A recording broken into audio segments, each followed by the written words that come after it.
Welcome to the Art of Conscious Living. I'm so pleased to have as my guest today David Icke. He's here in the San Francisco Bay Area to do a one-day workshop here in Marin County at the Civic Center. Thank you. How are you today, David? I'm all right. It's funny, this thing, workshop. You know, when I started coming to America and they said, we want you to do a workshop, and I thought they wanted me to make a table or something, you know what I mean? Because what I do is like I talk for 8 hours and connect dots, and when I come to America they call it a workshop. But what would you call it in Europe? A presentation. A presentation. But it don't matter really, because it's still the same thing. Yeah. And I don't have to make the table, you see, so that's good. You know, we got hands like mine, you don't make much. Well, here in America, we like working, we like doing something. Right. We got to be told something and sharing the experience. So that's where that word workshop. Right. It's part of the being in the collective of having to lecture and to work together with you to create something. Right. Well, that certainly happens because I've just come over from New York where I spoke on Sunday in Times Square, and it was absolutely unbelievable. Because these events, yes, they are communicated through words, and they're communicated through like about 1,300 images over the period. I do 4 sections, pretty much 2 hours, 2.5 hours each. But yes, there's that communication, but there's another communication going on between the audience and me and the audience on an energetic level. And it is an energy event in the end. The energy is fantastic because I see and feel the energy change as you go through the day. I mean, it's often like in New York, crikey, it was wild from the start. Yes. But you feel it getting deeper, and when you start to connect dots, and you know, I'm connecting more dots all the time because you got to. I mean, it's a deep rabbit hole. Don't stop. Keep going. And you hear the silence of ding ding as the connections are made. Oh my God! So that's how they do it. Oh my God! So that's how it works. And that whole kind of combination of things makes it. Well, for me, it's always a memorable day to do because it's an energy event, which expresses itself in words and pictures, but it's a vibrational event, really, and it can be very, very powerful because you know the energy of the audience is involved as well. You mentioned that you do it in 4 sections of your talks. Yeah. What would these sections be? Talking about reality, Yeah, well, reality is, and as such. Yeah, the first section is always about the nature of reality. Because I started on this journey, Victoria, 20 years ago this year, consciously, when I had the most extraordinary, what you might call paranormal awakening. And I have been moving through the years, and some force has been handing me pieces in the puzzle, almost in the order to understand it most easily and assimilate it. And it started off where all the pieces in the puzzle and all the synchronicities, all the walking into experiences, walking into people, walking into books, walking into documents, was about how the world is controlled in what I call the 5-sense reality, this one, holographic reality I would call it, by a tiny few families. They control the banking system, the political system, so that you can vote for someone that says Republican, or you can vote for someone who says Democrat, but you're still voting for the same force that's behind both parties. Same in Britain, same in Europe. They're behind the pharmaceutical cartel, which have no interest in human health. They have interest in pharmaceutical wealth and control.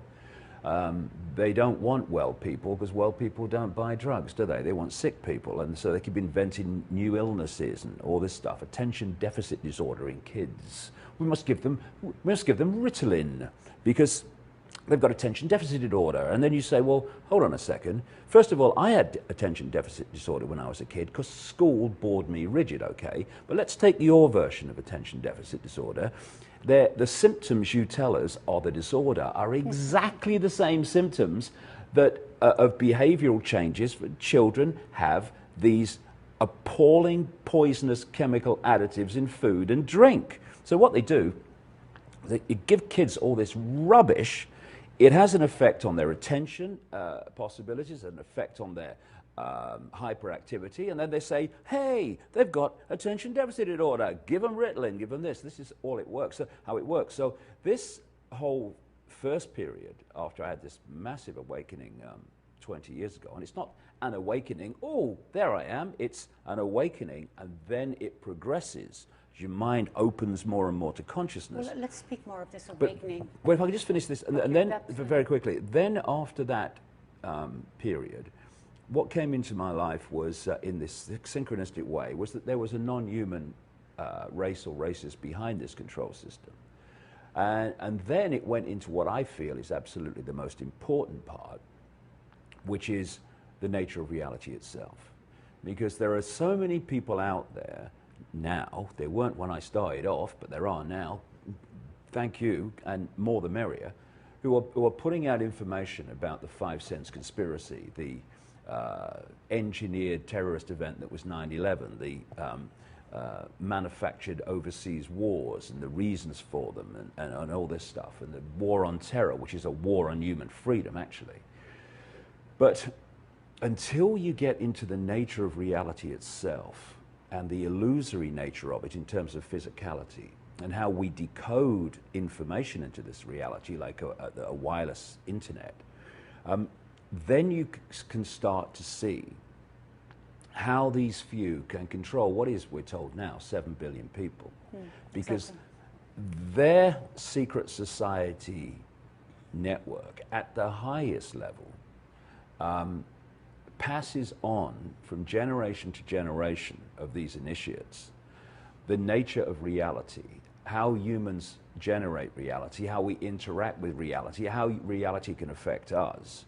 And they have systematically kept that from the people, because if they know that and the population they're targeting do not know that, well, the few are in a massive position of power. And this is why, because this goes back in what we call time, another bloody illusion, but in the language of this world, this goes back a long, long time. And this is why when the colonial powers from Europe, not least the British, you know, when they went into North America, South America through the Spanish and the Portuguese, when they went into Africa, when they went into Australia with the Aborigines, they targeted the native peoples, and they targeted specifically the people like the shaman who were carrying the knowledge of reality that, as they understood it, that's been passed through the generations. Crucially, the knowledge of the historical sequence of humanity through to this point.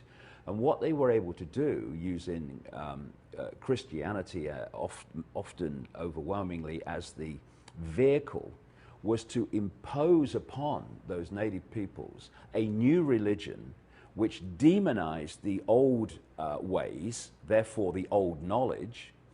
And as a great friend of mine in South Africa, a Zulu shaman called Cradle Mutwa, who is coming up to his 90th year now, as he said to me, when the British and the Europeans came into Africa, they milked the minds of the shaman and then killed them, many of them anyway. And what they've done is target anything and anyone that could give a truer version of history and human life and reality, so that they could replace that with a made-up story. So it's so ironic, to me anyway, that when like a few weeks ago, I was in South Africa with Cradle Mutwa. When I go in there, I see a country which has the most extraordinary history, the most incredible understandings and knowledge there to be accessed, and it's dominated by Christianity. And the same, of course, happened in South America and elsewhere. And you know, I'm not knocking Christianity. I mean, you know, people must believe what they want, but these colonial powers specifically used it to replace the old ways. When you say old ways, was there any truth to the old ways opposed to the new ways? Well, you might have noticed a few minutes ago, I didn't say the true, I said the truer history. Truer, okay. Because we're all trying to understand many things, and as Socrates in ancient Greece was supposed to have said, wisdom is knowing how little we know, and we forget that. We think that because we believe in this religion or that religion or that religion, that somehow we've got it. Well, you know, we are sitting here decoding, therefore experiencing and perceiving a tiny, tiny frequency range of reality. Beyond that is infinity, all possibility, all potential. And therefore to think that one religion with its rules and regulations and musts and mustn'ts is going to give you all you need to know. I mean, please, over here, intelligent life calling planet Earth. In the filter, in the lens of the human body, which simply gives us the ability, when I say us, I mean consciousness, disembodied consciousness, to hold that book. Because consciousness, the true eternal self, is vibrating far too quickly to interact with this frequency range we call the world. So it takes on an outer vehicle which is resonating within the frequency it wants to interact with, and therefore I could pick that book up. And what's happened, I would suggest, is that so many people in the world have been coldly, calculatedly manipulated into a false self-identity that this is who we are. No, this is what we're experiencing. I'm not David Icke. I am infinite consciousness having an experience called David Icke. That's not who I am. And what we do, and we're manipulated to do, is to identify with little me by identifying with the reflection in the mirror, instead of looking through the eyes into the true self. And when you move your point of attention so powerfully into something, you can disconnect an awareness of anything peripheral or anything beyond it. And people from cradle to grave, because of the way the system works, are constantly encouraged and pressured to focus on five sense reality alone. And if we do that, then we can lose contact, lose connection, lose the relationship between that which is experiencing and that which is the real self, the infinite self.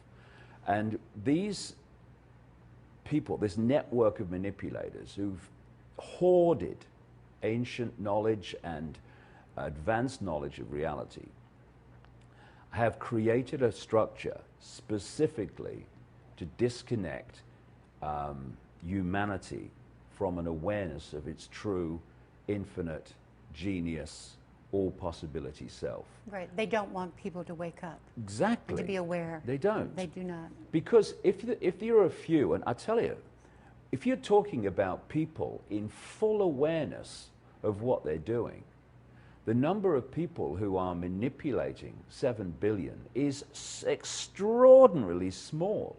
So much so that they have to recruit from the target population people to impose their will upon the target population. This is law enforcement. These are the dark suit administrators of government and business and corporations. And because of the way they've structured society as like Russian dolls, one doll inside a bigger doll inside a bigger doll, in this case, a smaller pyramid inside a bigger pyramid inside a bigger pyramid, it means that the vast majority of people who are every day going to work, not to manipulate the world, but to try to earn a living for their family and give them a good life and all that stuff, they're doing that without knowing what they're contributing to, that they're actually contributing every day to their own enslavement and to their children and grandchildren's enslavement. And this is achieved by compartmentalization. In the simplest way, it's what intelligence agencies call the need to know technique. People go to work in these pyramids and they make their contribution. But they don't know how that contribution connects with that one and that one and that one and that one and that one and that one to create a very different picture. Only they know that. And this is how the few manipulate the many to enslave themselves. But we are on the cusp, it's very clear, of an extraordinary awakening as people are going, oh my God, I see it now. It's not like I thought it was. No, it's not. So what are we going to do about it?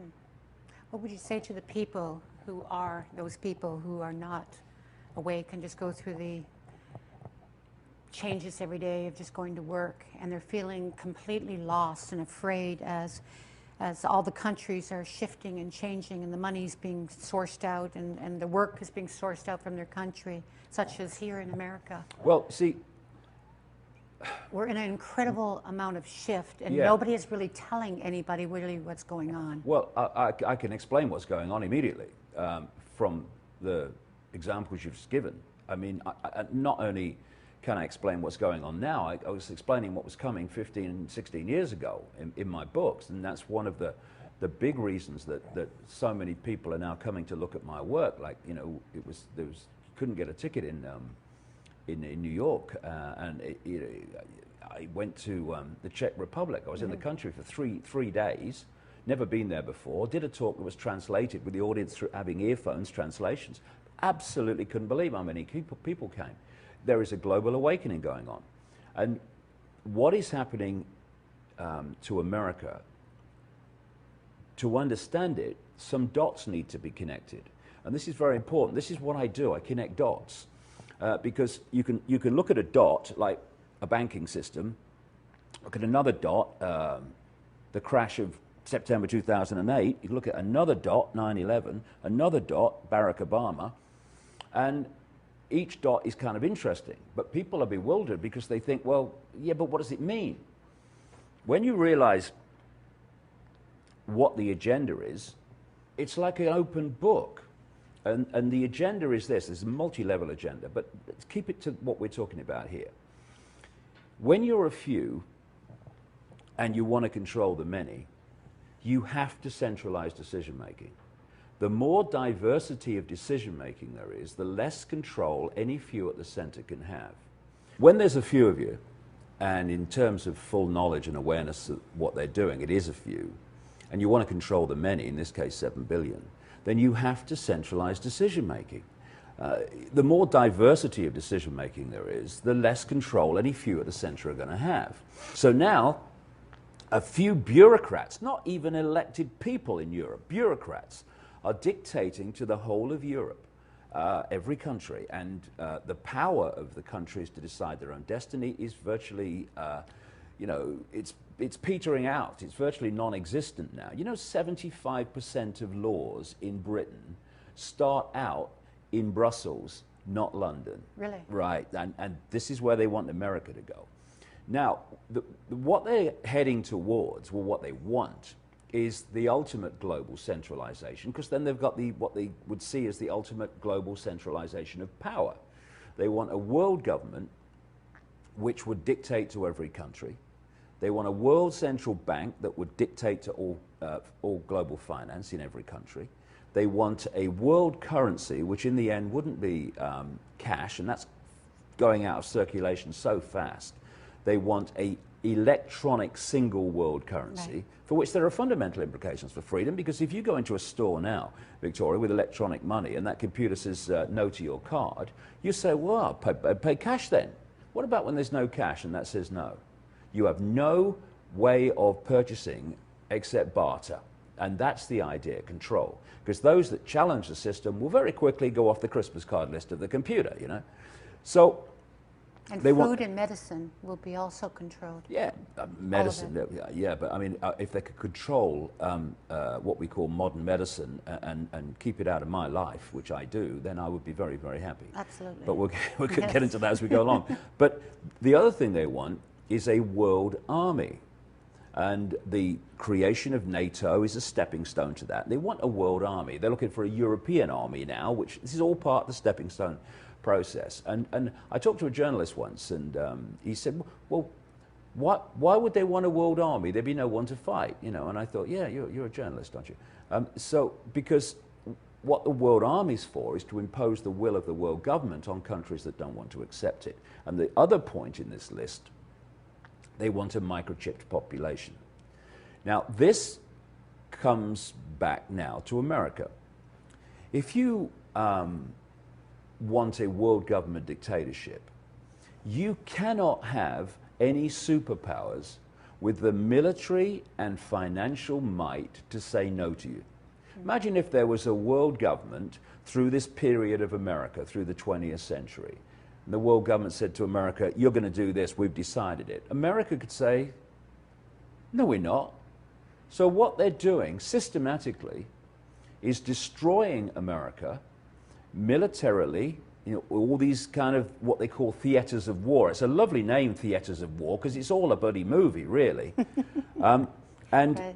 They are destroying America financially on purpose. This is what it's all about. So they'll be dependent related. Yeah, to bring America to its knees so it can be absorbed into this world dictatorship. I've been saying for years and years in my books, they are using America to destroy America. Now, what is happening is they are preparing for global specializations, because you know when you've got a country and you say, okay, there's coal mines there and the manufacturing there and agriculture there, but that's how the country's laid out. Well, I've seen documents, the early documents for the European Union, and they were setting out in Europe before anything which countries were going to specialize in what. And when you see it, then you see what's happened since, and how industries in this country have been run down and things in that country have been lifted up. It's just playing out the blueprint. For instance, it designated Britain not as a manufacturing economy, which we always had been, you know, making things, nor even an agricultural economy, which we'd all been doing, lots of farmland, growing food for the people, self-sufficiency and stuff. Nor, staggeringly, it's an island, Britain was not going to specialize in fishing either. That was going to be other countries of Europe. What has happened since, just to finish the point, what Britain was going to specialize in this European economy, which we weren't even kind of involved in at the time, was finance and what they call service industries, serving other, you know, industries without actually being those industries.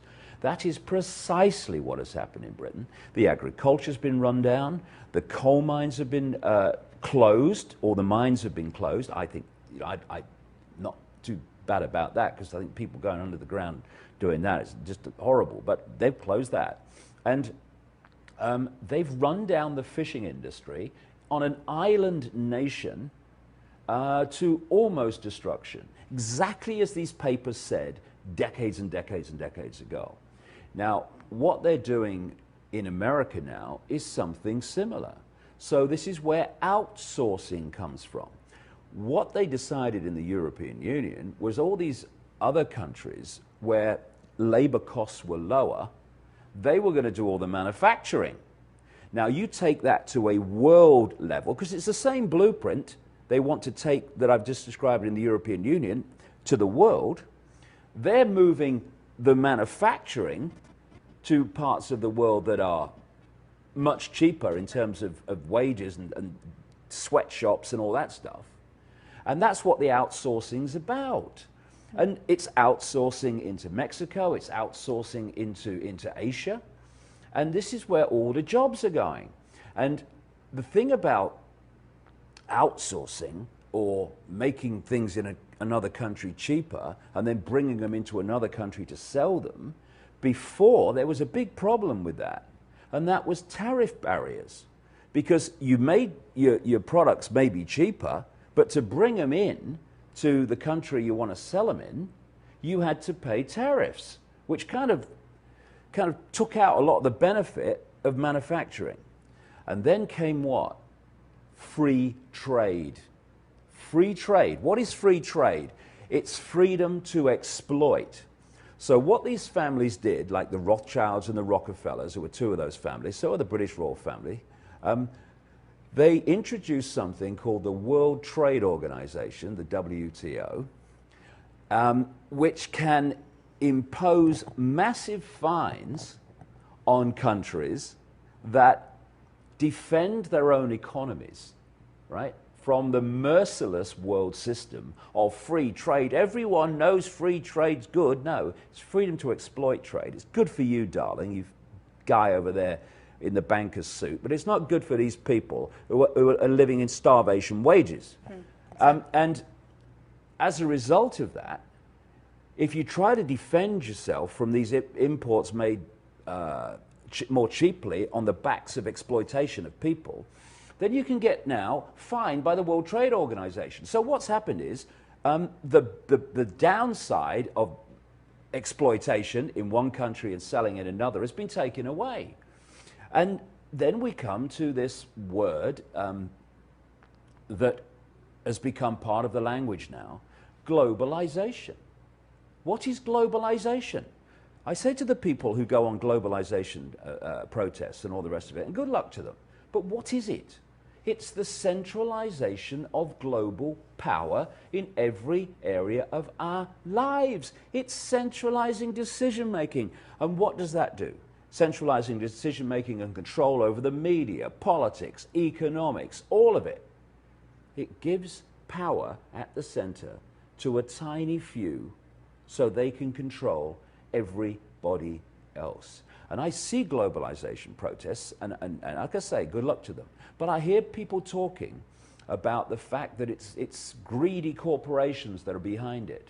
No. Greedy corporations are the vehicle for globalization. They're not the origin of it, because of the pyramidal structure I'm talking about. This corporation is a pyramid in itself. Obviously, there's lots of people working for it here, and it gets thinner and thinner. Eventually, you've got the people running that corporation. Right, bang. And you've got the same here with another corporation, and the same here with another corporation. And all these pyramid points in these corporations are going to the same capstone. So we see Bank of America, we see JP Morgan, we see, if we have to, Goldman Sachs. But what we're looking at are different names on the same force, different masks on the same face. You know, you can go down to a mall and you can see companies that apparently, and stores that are apparently in competition with each other. Oh, I'm not going there. I had a bad time there. I'm going to buy from them now. Well, actually, just look at the background. They're owned by the same people. And it's like very symbolic when you walk through a mall and you see different names at the top of the shops, over the shop fronts. But actually, so many of them, enormous numbers of them, are owned by the same people. And that's what is happening globally. This has happened over periods of decades. This didn't just happen suddenly. They were talking about this in the 80s, in the 90s, Big Brother controlling and all of this. People in the know at that time, this was being known. Many people. There's more people that don't know what you're talking about than do know. What would you say to the people who are just waking up to this and kind of saying, okay, we're in a bad place right now, and it makes perfect sense of what David is talking about here. What do I do? What can I do?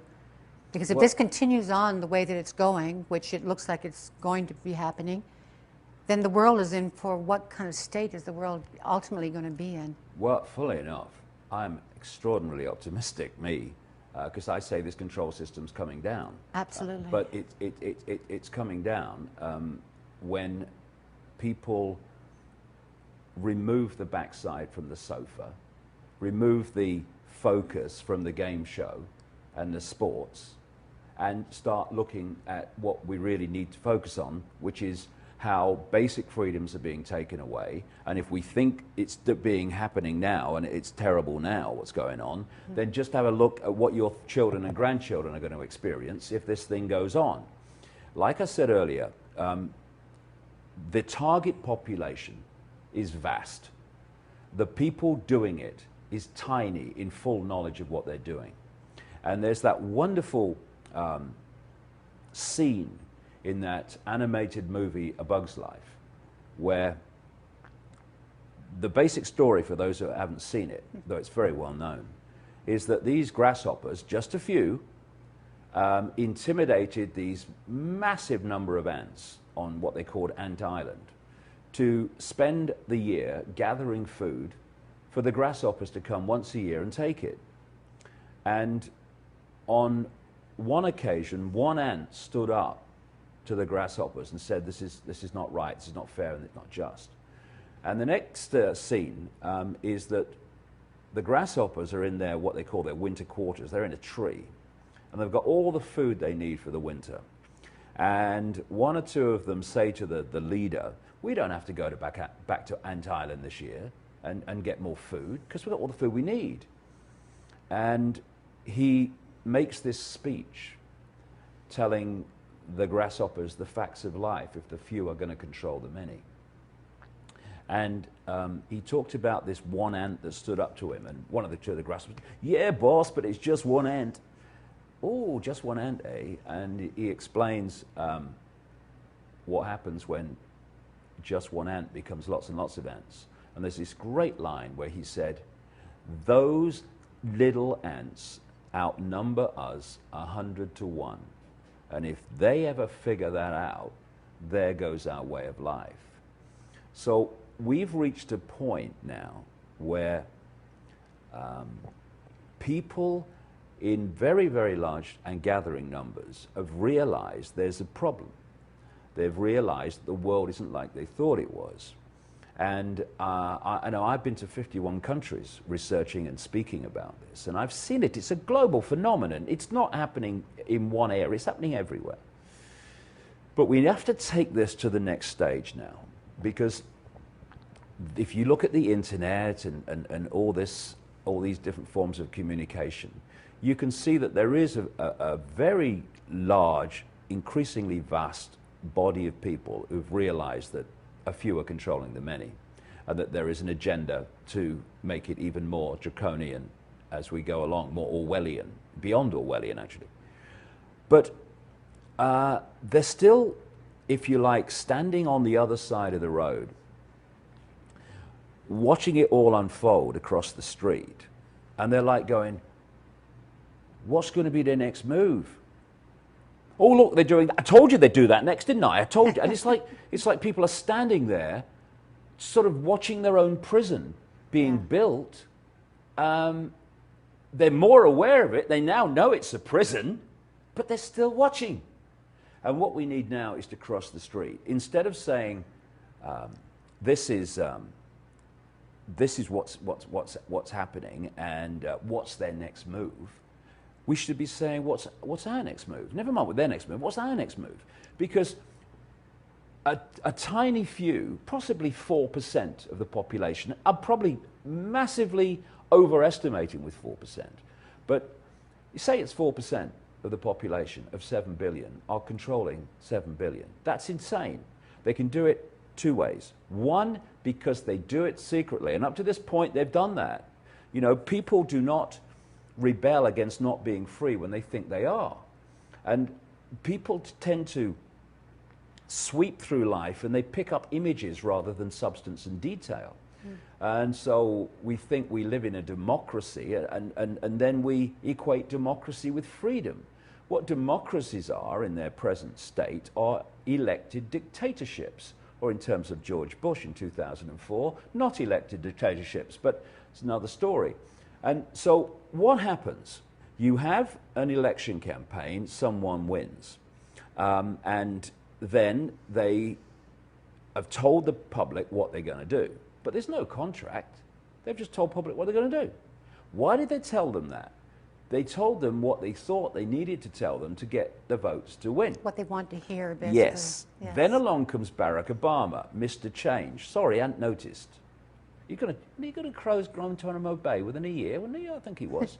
And he was gonna be change. Well, you know, change has obviously got a new definition now. Its new definition is business as usual, because that's what we've had.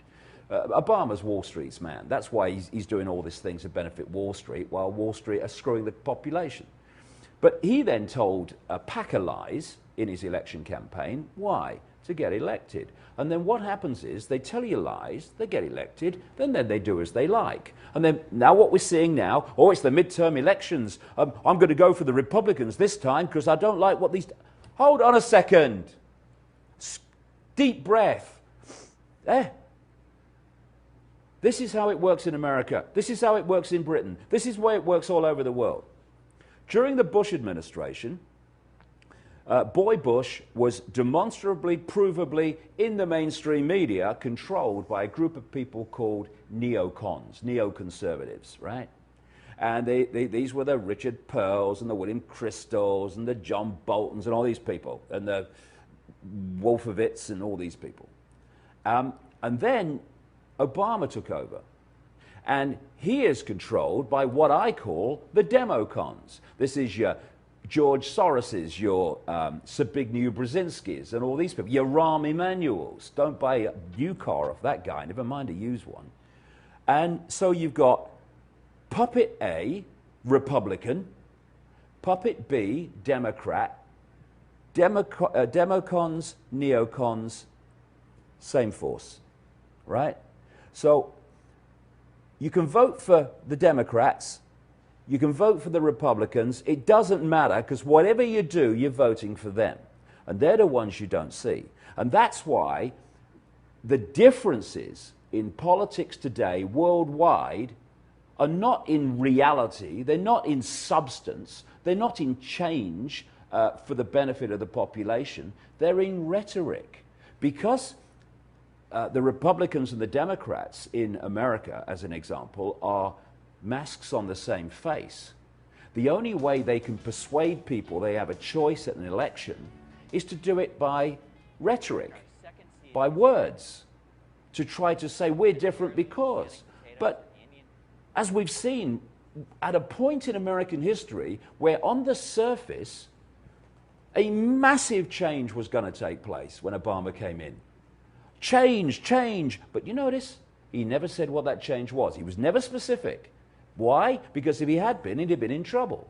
So it was a massive mind game on the American psyche where he's saying, I stand for change, I stand for hope, change you can believe in. And what he made himself was, and not him, because, you know, they say he's an intelligent man. They're comparing him with Bush, right? Not a good comparison of intelligence, really. And, you know, as I say, slow horses look fast when they're running past trees. So, you know, forget about comparisons with Bush. He's not a terribly intelligent man. And this is now starting to come out of the White House from people who've worked in there. But he created himself, or was created for him, like a blank screen called change. I stand for change. Never say what it is. And what that allowed was for the public, individual people, to project upon him their version of what that change was. And that was a massive mind game which got people to say, oh, vote for Obama, right? So he gets in. What happens? Nothing changes, except that the agenda for centralization of power and the destruction of America and its people goes on ever more quickly. And, I mean, how much more blatant can you get? How much more in your face can it be that a banking system, through unfettered greed because of a process through Greenspan, the head of the Fed, a private banking system, and Bernanke, systematically removed checks and balances on the banking system right the way through from Reagan Bush through Clinton into Boy Bush. And as a result of those checks and balances being taken away, and by the way, exactly the same was happening in Britain at the same time, the unfettered greed of the banking system was unleashed in all its horrors. As a result of that, they made immense amounts of loans, which they knew the people couldn't pay. It didn't matter, because as soon as the person had signed their name on the mortgage document, they got their bonus. So that greed, that systematic destruction of the checks and balances, created a massive financial crash in America. Now, what then happens? The victims of the crash, who've not been part of it, are then, through Mr. Change Obama, forced to take on collectively vast, staggering, cuckoo land amounts of debt. To do what? To give to the banking system that had created its situation in the first place. And then it gets even sillier. Because people have lost their jobs during this bank-created, greed-created recession, they can't pay their mortgage. So what happens? The banks come along and say, we're taking your house, get out with your kids in the street. And we're taking this? And people are leaving their homes? What are we doing? When you say to me, a very good question, okay, what can we do? Well, there's hundreds of thousands of people in this country every month losing their homes. I'm now reading that the banks in their... Honestly, if this set of bankers, if there is such a thing as reincarnation, the jail sentence they should be getting would need many reincarnations to finish, to complete, given what they've done and they're doing. They're now forging documents, foreclosure documents, to get people out. Even some people who've paid cash for their homes are getting foreclosure documents from these criminals. And what they're saying, coming out of the banking system, is they're forging the documents because there's so many foreclosures, they can't cope with how long it's taking to go through the foreclosure process, so they're trying to reduce it dramatically by forging documents. Well, if they're in that kind of administrative nightmare, when people are leaving their homes when the documentation is complete, what administrative nightmare would the banking system be in if people who had lost their jobs because of the recession caused by the banks then said to the banks, you're the cause of this, so I ain't leaving. And we had hundreds of thousands of people every month in this country saying, we are not leaving. They could not cope. They can only do it by picking off people individually, picking off groups and playing those groups against other groups. And they're terrified of us putting down these ludicrous fault lines of religious differences and income differences and cultural differences and perceived racial differences. We're all one. These are just vehicles, for goodness sake, no matter what color they are.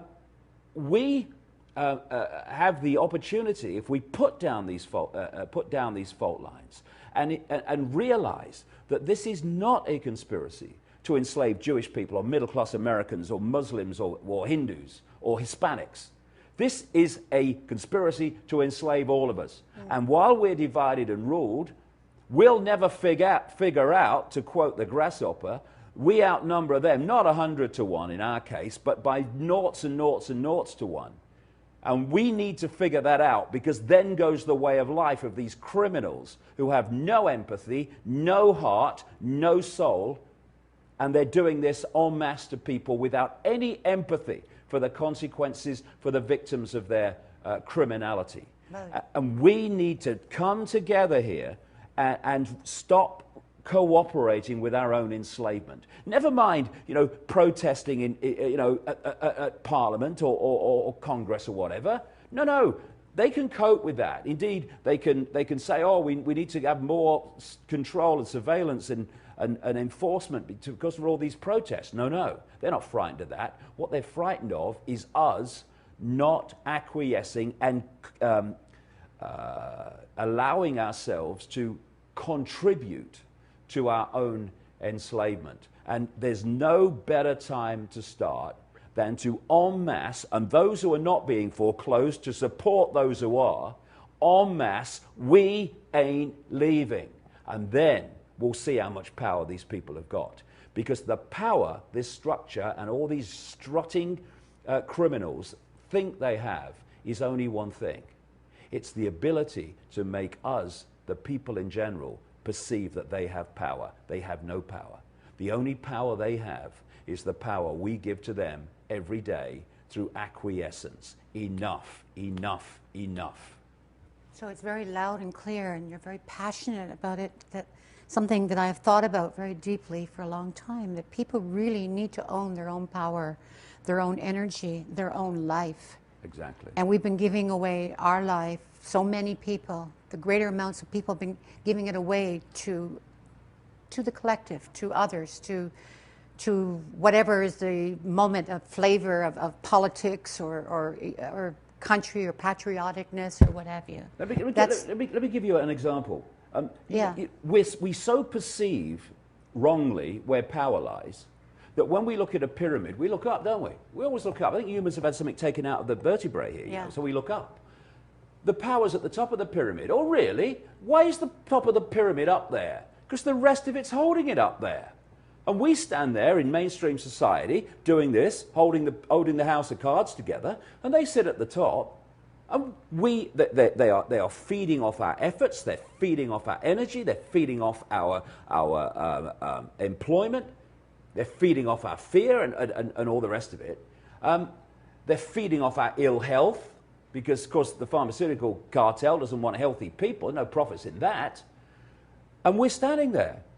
And we are the ones with the power. And you know something? They know that. Yeah. They are terrified of us going, hold on a second. I'm holding you up there.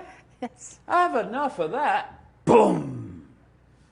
That's what they're terrified of. And that's the one level that the awakening is bringing out. Yes. A reassessment of the dynamics of power in this world. And it's not with the elite, the cesspits level of control and imposition. It is with the people they are targeting. There is a massive global, decade after decade, century after century mind game gone on to persuade the mass of the people that the few have the power. No way. I won't have it. Won't have it. And when we don't have it, their way of life is over. And it's coming. But we have to get the backside disconnected from the sofa and let's get on with it. We have the power. Doing when you're voting in a rigged system is you're giving credence to a rigged system. Exactly. You know, you say, okay, you give me a choice and I might think of choosing. But you give me no choice.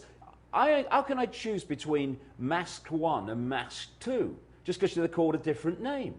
I watch these debates, and I watch them. And what about your background? And whoa, did you smoke pot at Harvard? And all that? Oh my God, that's the only thing they can think of to argue about. Because in all the essentials, they agree. They agree. You see, this is an important point to make. Take fascism and communism.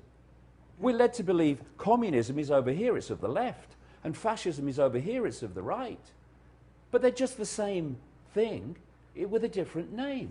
It is centralization of power in the hands of the few, dictating through military and law enforcement imposition upon the many. I wonder if people in Nazi Germany were going, I'd much rather live under Stalin. Or people in Russia were saying, I'd much rather live under Hitler. No, of course they weren't, because they were just different, again, masks on the same face. And if they can sell to us that two things that are so the same are actually so far apart, right. Well, what problem have they got with Republicans and Democrats, or Labour and Conservative in England? Let's go a little bit back to the beginning. When did you start to realize this? What was your awakening many years ago? It's a long story, but I was a journalist with the BBC, frontline, what you would call anchor in America. And I was a national spokesman for the British Green Party, which was brilliant for me with hindsight because it showed me that politics is an irrelevance when it comes to changing anything. Oh, God, got a cough now. I've been talking for ages this week. Yes, very passionate. Love it. Getting passionate there, my voice is going. I had an extraordinary paranormal experience. Oh.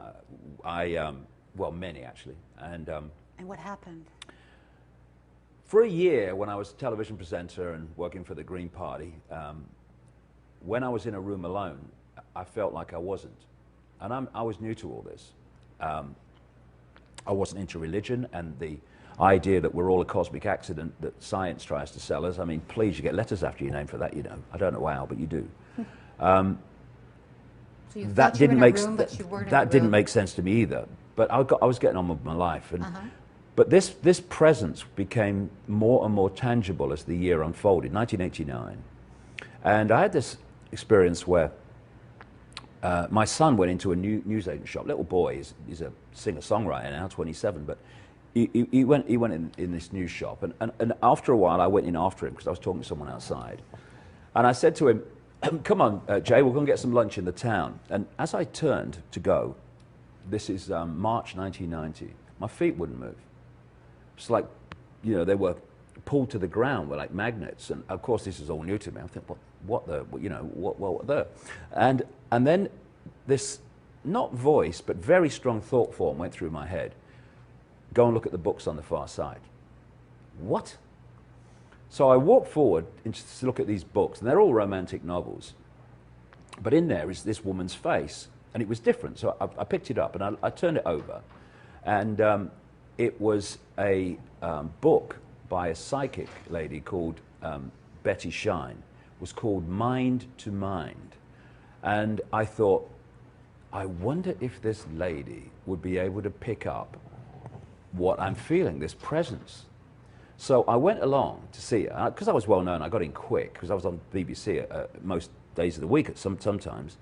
And I didn't say anything about this presence. I just said, I've got arthritis, which I have, rheumatoid arthritis, and maybe your hands-on healing, which she did, would help. But my real reason, that was the kind of, maybe it will, but my real reason was, will she pick it up? And I went a couple of times, and we had a chat about other dimensions, all made total sense to me.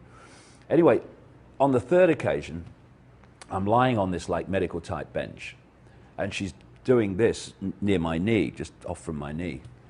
And I felt like a spider's web on my face.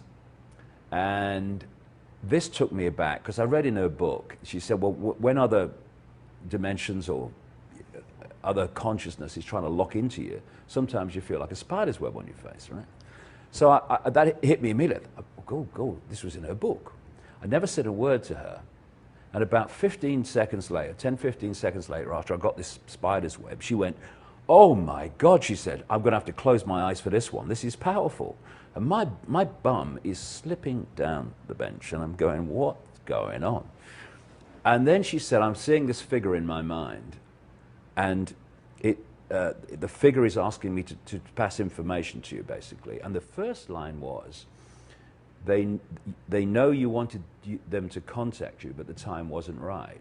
And this referred, I never mentioned it to her, this referred just a few weeks earlier, where I'd sat in a hotel room in London when I was working for the BBC, just on my own, and the presence was so tangible, I actually said out loud, look, if there's someone there, something there, would you please contact me, because you're driving me up the wall. And this was the contact. And I'm lying there. You're going to go out on a world stage and be world famous for revealing great secrets. One man cannot change the world, but one man can communicate the message that can change the world. You will write 5 books in 3 years and all that stuff. And a stream of things, which I'm thinking, you're having a laugh. They're all happening or have happened. And this is the force I talked about earlier, where this synchronicity of information and experience has handed me these puzzle pieces to put together the picture. And there's a long way to go yet, but in 20 years, my goodness, have we come a long way in understanding the world as it really is, as opposed to the one we're told to believe it is. Absolutely. This is your latest book, Human Race, Get Off Your Knees. The cover is absolutely amazing, the artist. Well, I got that picture, and I've got a friend, I've got the picture in my mind, and I've got a friend, Neil Haig, who's a great artist in England. He illustrates my books, and we have this kind of telepathic connection, because I explained to him what I want. I said, I want a male lion on the front, I want the world painted on its face, and I want the eyes specifically, very powerfully have to say, don't mess with me. Okay, that's humanity coming out of from the lamb and the sheep into the lion, the true self, the true infinite self, the true potential, the true I'm not being a slave, I'm infinite consciousness. I'm being a slave, are you having a laugh? Yeah. This is the awakening.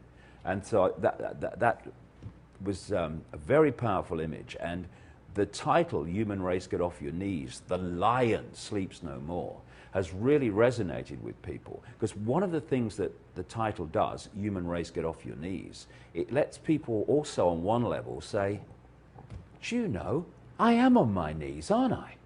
I am a slave to the system. I get up in the morning, I get the same traffic jam, I go to work, I can't leave to a certain hour because it's a prison. We send children to school, they can't leave between those hours, it's a prison.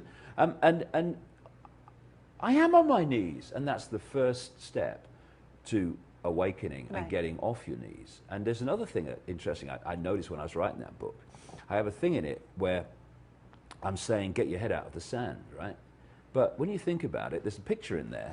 There's a picture in there where I show it right at the start. And it's like, you cannot put your head in the sand without being on your knees. Right? Yes. The two go together, not just physically, but consciously, in terms of our perception.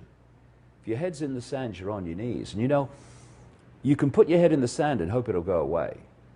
Because someone says there's a tornado coming, put my head in the sand. I can't hear anything, I can't see anything. But your head's in the sand, but your bum's still in the air, and the tornado's still coming. Now, if you lift your head and face it, you can take avoiding action and make sure you're not harmed by it.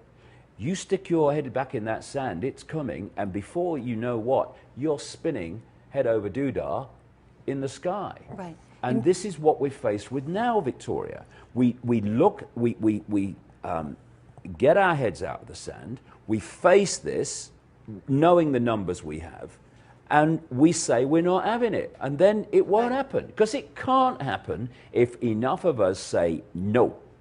In closing, what thoughts would you have that you really want to share and invite people to your event here in Marin County on the October 23rd? Yeah, on Saturday. Yeah. I'll be starting at 10 o'clock and running through to 8 o'clock. And the reason it's so long is I connect so many dots. I do it in 4 sections. There are breaks, by the way. So why should they come to hear you? And they should not come unless they feel to come. You know, I'm not going to say, oh, you must come and hear me. They'll know if they need to be there. They'll know if they need to be there. And more people are knowing they need to be there. Not because of me. The information is the star of this whole deal, because information is what has, or lack of information, is what has put us into this mess. The expansion of information, not just about what we're talking about here, but the nature of reality, the true infinite self, eternal self, who we really are. This is all part of it too. And